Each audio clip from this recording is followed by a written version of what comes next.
வணக்கம் நண்பன் நண்பி, எல்லாரும் எப்படி இருக்கீங்க? டெத் கேமோட அடுத்த எபிசோட் தான் இன்னைக்கு நம்ம பார்க்க போறோம். இந்த ஸ்டோரி முழுக்க முழுக்க என்னோட கற்பனையால நேரேட் பண்ணுது. ஸோ இந்த ஸ்டோரி எல்லாரும் வெறும் கற்பனை கதையை மட்டும் பாருங்க. இப்போ வாங்க நம்ம வீடியோ கிளப்பலாம். ஓப்பனிங் சீன்ல லாஸ்ட் எபிசோட்ல முடிச்ச அந்த சீன் தான் போகுது. ராகவுக்கு என்ன ஆச்சு அப்படின்னு சொல்லிட்டு அங்க இருந்து எல்லாருமே பதறி போய் பார்த்துட்டு இருக்க. தண்ணிக்குள்ள இருந்து பெருமூச்சு விட்டுக்கிட்டே ராகவுமே வெளியில வரான். அப்போதாங்க இருந்து எல்லாருக்குமே உயிரே வந்த மாதிரி இருக்கும். உடனே எல்லாரும் சேர்ந்து ராகவை மீட்டு படகு மேல கூட்டிட்டு வராங்க. அப்ப ராமரும் உனக்கு ஒண்ணும் இல்ல, நீ நல்லா தானே இருக்க அப்படின்ற மாதிரி கேட்க, அதுக்கு பதில் சொல்லாம ராகவ் உடனே மதிக்கிட்ட நீ ஓகே தானே, உனக்கு எதுவும் ஆகலையே அப்படின்ற மாதிரி இவங்க பேசிட்டு இருக்கும் போது லாவண்யாவுக்கும் நம்ம ராகவோட உடல்நிலை எப்படி இருக்குன்னு கேட்டு தெரிஞ்சுக்கணும்னு ஆசையா இருக்கும். ஆனாலுமே அவ எதுவும் கேட்க மாட்டா, அமைதியா நிக்கிறா.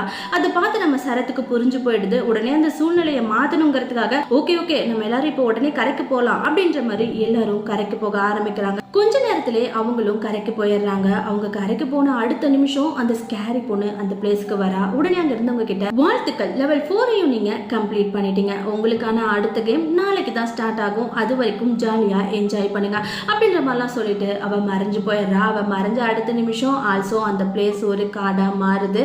அந்த இடத்துல இவங்க 11 பேரை தவிர வேற யாருமே இல்லை. அதாவது லாஸ்ட் கேம்ல கிட்டத்தட்ட 51 பேர் பார்ட்டிசிபேட் பண்ணியிருக்காங்க.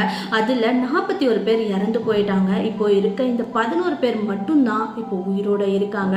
அது பார்த்தா அந்த 11 பேரும் ரொம்பவே ஷாக் ஆயிடுறாங்க. உடனே சரத்தும் நாம மட்டும்தான் உயிரோட இருக்கோமா அப்படின்ற மாதிரி கேட்க, திடீர்னு அந்த இடத்துல ஒரு வாய்ஸ் கேக்குது, நீ நினைக்கிறது ரொம்ப தப்பு, நாங்களும் இருக்கோம் அப்படின்ற மாதிரி யாரோ சொல்றாங்க. யாரான்னு திரும்பி பார்த்தா அந்த இடத்துல இன்னும் ஒரு 10 பேர் இருக்காங்க. அந்த 10 பேரை பார்க்கறதுக்கே ஒரு மாதிரி ஸ்கேரியா தான் இருக்கு. ஏன்னா 10 பேருமே ஒரு மாதிரி பயங்கரமா தான் இருக்காங்க. அவங்கள பார்த்த சரத்தும் இன்னும் இந்த உலகத்துல எத்தனை பேர் உயிரோட இருப்பாங்க அப்படின்ற மாதிரி அவன் கேட்டு முடிக்கிறதுக்குள்ள அங்க 10 பேர் வந்திருப்பாங்க இல்லையா, அதுல ஒருத்தன் ஹெட் மாதிரி இருப்பான். அவனை இந்த கதையில நம்ம ஜிம்பாயின்னு சொல்லி மென்ஷன் பண்ணுவோம். ஏன்னா அவன் பார்க்கறதுக்கு அப்படிதான் இருப்பான்.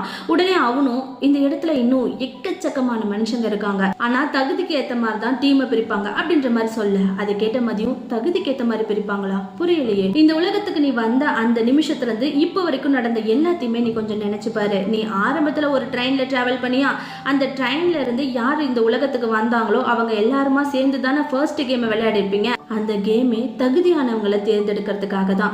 முதல் கேம்ல விளையாண்டு அதுல யாரு வின் பண்ணாங்களோ அவங்க தான் தகுதியானவங்க அப்படின்னு தேர்ந்தெடுக்கப்படுவாங்க. ஸோ அவங்கள அவங்களோட திறமைக்கும் அவங்களோட புத்திசாலித்தனத்துக்கும் ஏத்த டீமுக்கு தான் அடுத்தடுத்த டீமோட மோத விடுவாங்க. ஸோ இப்படிதான் டீம் பிரிக்கப்பட்டுச்சு. ஆனா இந்த முறை செலக்ஷன் கொஞ்சம் தப்பாயிடுச்சுன்னு நினைக்கிறேன். ஏன்னா போய் உங்க கூட எல்லாம் சேர்ந்து ஆட சொல்றாங்க பத்தியா, அதை நினைக்க தான் ஒரு மாதிரி இருக்கு அப்படின்ற மாதிரி நான் இந்த டீம் அவங்க கிண்டல் பண்ண, அதை பார்த்த ராகவுக்கு ஒரு மாதிரி கோவம் வர ஆரம்பிக்குது. அந்த ஜிம்பாய் கூட சண்டை போடலான்னு போக ஆரம்பிக்கிறான். அந்த சமயம் லாவண்யா அவனை ஸ்டாப் பண்ணி அவனோட கையை பிடிச்சி நிறுத்தி, கொஞ்சம் காமாரு, இப்போ நம்ம சண்டை போட வேண்டாம், சண்டை போட்டுக்கான நேரமும் இது கிடையாது அப்படின்ற மாதிரி அவனை காம் பண்ண, அவனுமே சண்டைக்கு போகாம அமைதியாயிடுறான். சோ இவங்க 2 பேரும் கொஞ்சம் க்ளோஸா பேசிக்கிறத மதியும் பாக்குறா, அதே சமயம் சரத்தும் பாக்குறாங்க. 2 பேத்துக்குமே ஒரு மாதிரி ஃபீல் ஆக ஆரம்பிக்கும். அந்த சமயம் அந்த பிளேஸ்க்கு ஃபுட் எல்லாம் வருது. எல்லாரும் போய் ஃபுட் எல்லாம் எடுத்துக்க ஆரம்பிக்கிறாங்க. பட் நம்ம சரத் ஃபுட்டை எடுத்துக்கிட்டு என்னைக்கும் இல்லாம இன்னைக்கு போய் தனியா உட்காந்து சாப்பிட ஆரம்பிக்கிறான். அது பார்த்து லாவண்யாக்கு ஒண்ணுமே புரியல. சரத் கிட்ட போயிட்டு ஏன் தனியா வந்து உட்காந்துட்ட, வா எல்லாரும் கூட போய் சாப்பிடலாம். இல்ல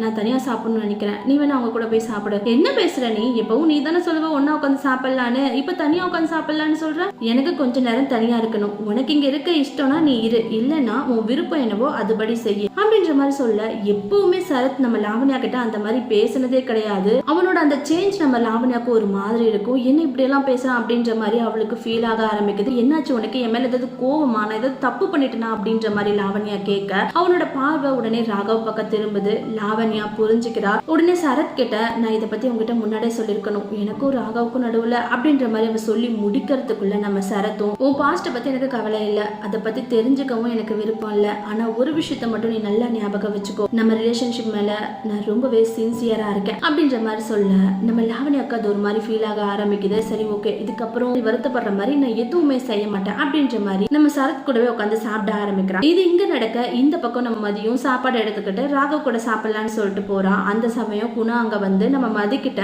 எனக்கு சாப்பாடு வேண்டாம், என்னோட பங்கையும் நீயே சாப்பிடு அப்படின்ற மாதிரி சொல்ல நம்ம மதிக்கு ஒண்ணுமே புரியல. ஏன் சாப்பாடு வேணாங்கிற அப்படின்ற மாதிரி கேட்க உடனே குணாவும், நான் ரொம்ப நேரம் நீச்சல் அடிச்சேன் இல்லையா, அதனால எனக்கு உமற்ற மாதிரியே இருக்கு, இப்ப சாப்பிட்டனா நிச்சயமா வாமிட் எடுத்துருவேன், அதனால இப்ப எனக்கு சாப்பாடு வேணாம். அடுத்த கேம் என்ன நமக்கு தெரியாது, நம்ம தொடர்ந்து 2 கேம் விளையாடி இருக்கோம். சோ கொஞ்சமாவது நமக்கு ஸ்ட்ரென்த் வேணும் அடுத்த கேம் விளையாடுறதுக்கு, அதனால நீ கொஞ்சமாவது சாப்பிட்டாகணும், வாமிட் வந்தாலும் பரவாயில்ல, நீ இந்த சாப்பாடை சாப்பிடு. ஆனா இங்க நிறைய பேர் இருக்காங்க, இவங்க கூட நான் உட்காந்து சாப்பிடக்குள்ள திடீர்னு எனக்கு ஏதாவது ஆக ஆரம்பிச்சுச்சுன்னா அவங்களுக்கு அது ஒரு மாதிரி ஃபீல் ஆகும் இல்லையா, அவ்வளவுதானா, இதை சொல்ல நீ ஏன் தாயங்க அப்படின்ற மாதிரி நம்ம ராகவ் கிட்ட நீங்க போய் சாப்பிடுங்க, நான் குணா கூட சாப்பிடுறேன் அப்படின்ற மாதிரி குணாவை கூட்டிக்கிட்டு தனியா போயிடுறா. அது பார்த்து ராகவுக்கு ஒரு மாதிரி ஆக ஆரம்பிக்குது.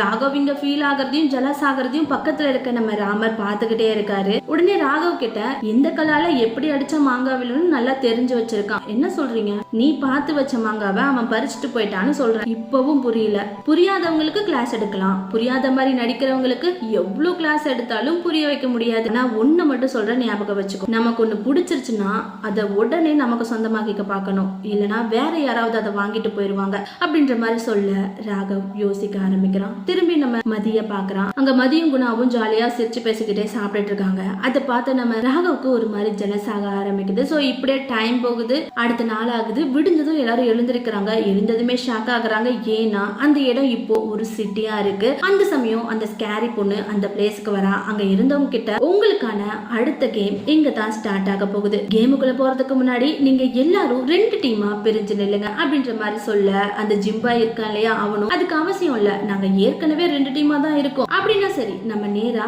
கேமுக்குள்ள போலாம். அடுத்த கேம் ஆடு புலி ஆட்டம். உங்கள யாரு ஆடா இருக்க போறீங்க, யாரு புலியா இருக்க போறீங்கிறத நீங்க தான் தேர்ந்தெடுக்கணும். அதை கேட்டு அந்த ஜிம்பாயும் எங்க டீம் புலியை தேர்ந்தெடுக்கிறோம் அப்படின்ற மாதிரி சொல்ல உடனே ராகவும் இல்ல எங்க டீமுக்கு தான் புலி வேணும் அப்படின்ற மாதிரி 2 பேரும் புலியா தான் இருக்கணும் அப்படின்னு சண்டை போட ஆரம்பிக்கிறாங்க.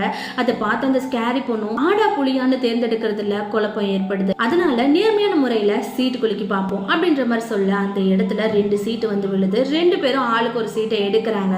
அதுல ராகவ் டீமுக்கு ஆடு அப்படின்னும் அந்த ஜிம்பாய் டீமுக்கு புலி அப்படின்னு வருது. அதை பார்த்தா அந்த ஸ்கேரி பொண்ணும் உங்களுக்கான கேம் ஆரம்பமாக போகுது அப்படின்ற மாதிரி சொல்லி முடிக்கிறதுக்குள்ள அந்த இடத்தோட லொகேஷன் மாற ஆரம்பிக்குது. அதே மாதிரி புலி டீமும் ஆடு டீமும் தனித்தனியா பிரிஞ்சிடுறாங்க. அதாவது ஆடு டீமான நம்ம ராகவ் டீம் இப்போ அந்த ஊரோட எல்லையில இருக்காங்க. புலி டீமான அந்த ஜிம்பாய் டீம் இப்போ ஊரோட ஆரம்ப இடத்துல இருக்காங்க. அந்த 2 டீமுக்கு முன்னாடியுமே ஒரு டேபிள் இருக்கும். ஆடு டீமுக்கு முன்னாடி ஆடு முத்திரை கொண்ட 11 டோக்கன் இருக்கு. அதே மாதிரி இந்த பக்கம் புலி டீமுக்கு முன்னாடி 10 துப்பாக்கி இருக்கு. சோ இதோட தான் இந்த எபிசோட நான் ஃபினிஷ் பண்றேன். நெக்ஸ்ட் கேம் என்னவா இருக்கும், இத பத்தி உங்களுக்கு ஏதாவது ஐடியா இருந்தா கீழே கமெண்ட் பண்ணுங்க. இந்த ஸ்டோரி எப்படி இருக்கு, நீங்க இத பத்தி என்ன நினைக்கிறீங்க அப்படிங்கறதையும் கீழே கமெண்ட் பண்ணுங்க. அதே மாதிரி நம்ம சேனலை கொஞ்சம் சப்ஸ்கிரைப் பண்ணிருங்க, அப்படியே உங்களோட ஃப்ரெண்ட்ஸுக்கு கொஞ்சம் ஷேர் பண்ணிடுங்க. சோ இதோட இந்த வீடியோவை முடிச்சுக்கிறேன். இந்த வீடியோ உங்களுக்கு பிடிச்சா லைக் பண்ணுங்க, ரொம்ப பிடிச்சா ஷேர் பண்ணுங்க, ரொம்ப பிடிச்சா சப்ஸ்கிரைப் பண்ணி பக்கத்துல பெல் ஐகானை கிளிக் பண்ண மறந்துடாதீங்க. தேங்க்யூ.